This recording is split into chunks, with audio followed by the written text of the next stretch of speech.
As we have a quadratic, i.e. the highest power is 2, and we are asked to solve to 3 decimal places, we must use the quadratic formula, as the quadratic simply will not factorise.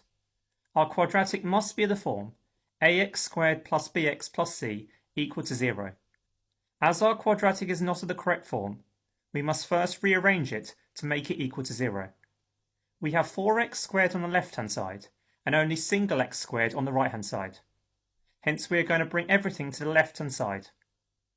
To eliminate the positive x squared on the right-hand side, we are going to perform the inverse operation and subtract x squared from both sides. We also have minus 6 on the right-hand side, and again as we want our quadratic to equal to 0, we perform the inverse operation and add 6 to both sides. 4x squared subtract x squared is 3x squared. We have negative 7x and no other term ending in x. And minus 5 add 6 is plus 1. On the right hand side of our equation, we have x squared subtract x squared, which will cancel out, and likewise minus 6 plus 6 will also cancel out. Hence our quadratic is equal to 0.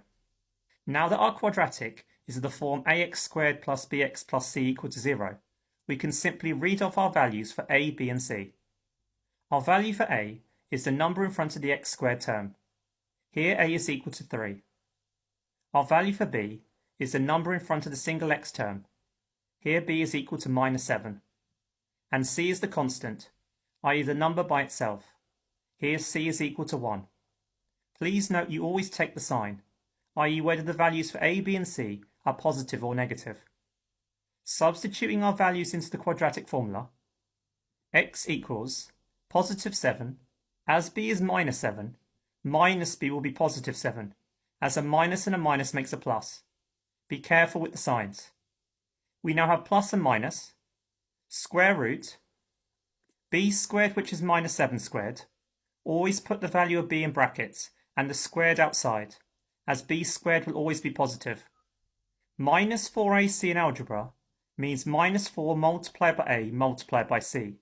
Hence minus 4 multiplied by 3 multiplied by 1. All over 2a, which means 2 multiplied by a. Hence 2 multiplied by 3. When solving a quadratic, we get two solutions, hence the plus and minus in our formula. To find our first solution, we use the plus. Hence x equals 2.180 when rounded to 3 decimal places. We can now use the arrow key on our calculator to go back and change the plus into a minus. Hence x equals 0.153 when rounded to 3 decimal places.